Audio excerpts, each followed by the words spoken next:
Just like you say, if we say Jesus is personal, the Father is personal, the Holy Spirit is personal, you count three persons. Now, using your sense of agency, here's the question now. Is Jesus an agent? Yes. Is the Father an agent? Yes. And the Holy Spirit is an agent? Yes. And they're all distinct. So Yes. if you're using the same counting method to count persons, to count agents, you're going to get three agents. Right. Okay, so then that means that if I don't see how you don't see the problem. If we say Jesus is God, the Father is God, and the Holy Spirit is God, and they're not identical, using the same counting method, right? We're going to count three gods. This video was a clip from one of Inspiring Philosophy's recent streams in which Danny Philtalk challenged him on the Trinity. Now, normally I wouldn't butt into other people's scuffles, but in this case I decided to make an exception because shortly after this conversation, Danny Philtalk posted a video saying this.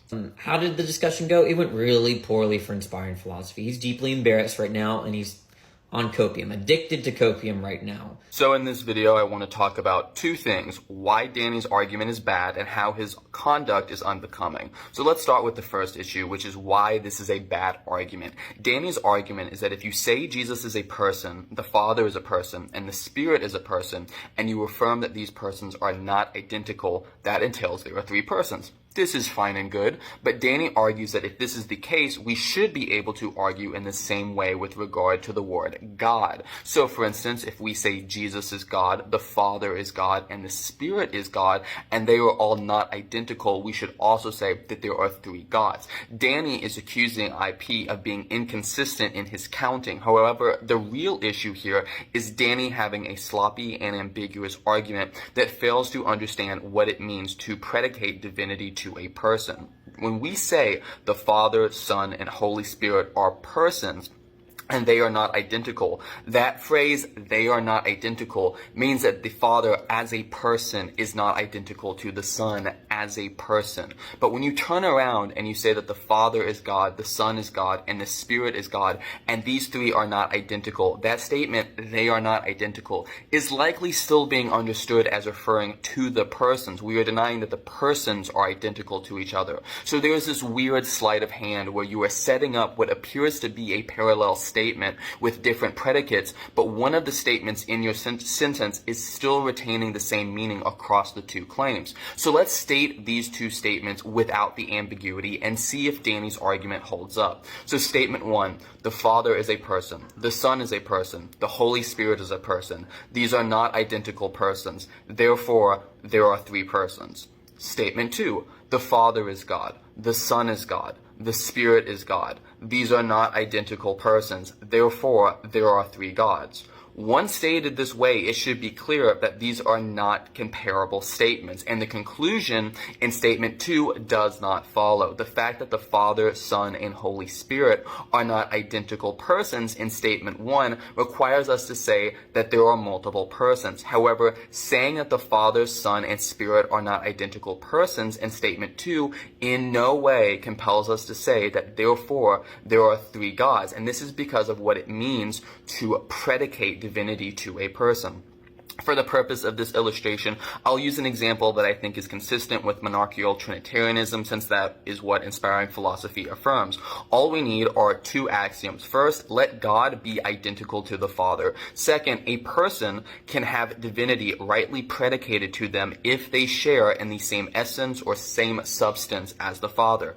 After that, we're good to go. Trinitarians can affirm that Jesus as a person is not identical to the Father as a person, but Jesus shares in the Father's nature, and thus Jesus can have divinity predicated to him. When we say Jesus is God, that's what we are doing. We are predicating divinity to the Son. So once we recognize that the requirements for predicating divinity to the Father, Son, and Holy Spirit can be met by the same one essence, Danny's argument collapses into the steaming pile of sophistry that it is. Inspiring Philosophy can say that there is one God, and that is the Father, and the Son and Spirit are divine because their essence or their substance is the same as the Father's. Thus, when we count gods, the answer is one, because there is only one Father, and that's what God is. However, when we count persons, there are three, because the persons are not identical to each other, and we can rightfully say each of the three persons is God in a predicative sense, because they share the essence or substance of the one God. Next, let's talk about how you blatantly misrepresent what Inspiring Philosophy said. In your braggadocious video, you said that Mike conceded that the Trinity doesn't make any sense under classical logic, and this is a bit of a misrepresentation. When you asked Mike initially if the Trinity coheres with classical logic, he just said not necessarily, and when you asked again if he might see a problem with the Trinity under classical logic, he just said, yeah, possibly, I don't use classical logic. Yet you act as if, he admitted it doesn't make sense. Well, Mike is welcome to correct me, but it just seems like he didn't really care to discuss whether it works under classical logic because he doesn't hold to classical logic. Next, you try to attack Mike's claim that most philosophers have moved away from classical logic, and you flash a survey on the screen that shows that 15% of philosophers affirm non-classical logic. Several issues here. First, that survey, which you flashed on the screen, showed that only 51% of philosophers surveyed accept classical logic or leans toward it.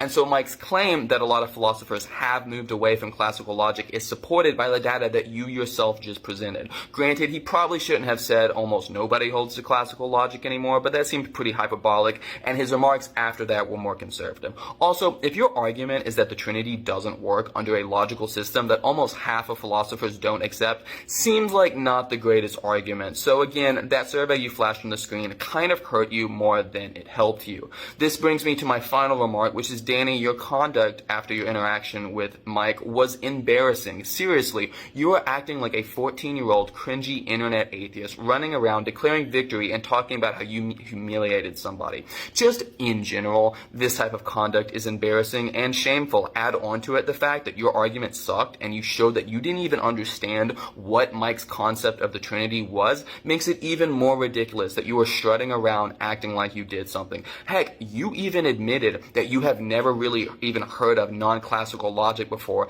and when Mike said he didn't hold to classical logic, you just stuttered and said, okay, well, my argument only works against classical logic. Can you send me papers about this other stuff? The fact that you walked into that stream thinking you had a slam dunk, and then you got blindsided by an area of philosophy you knew nothing about, and then you still had the hubris to post a video talking trash, shows that if anybody is addicted to copium in this situation, it's you. Philosophy should be about the love of wisdom, the pursuit of wisdom. It's not about humiliating others or winning a debate. Philosophy is best done slowly. We should encourage people to think and reflect and take their time and think things through. And when you leave an interaction that you were clearly unprepared for, and you start declaring how you won and the other guy is on copium, you are making it very clear to everybody that you were never interested in truth.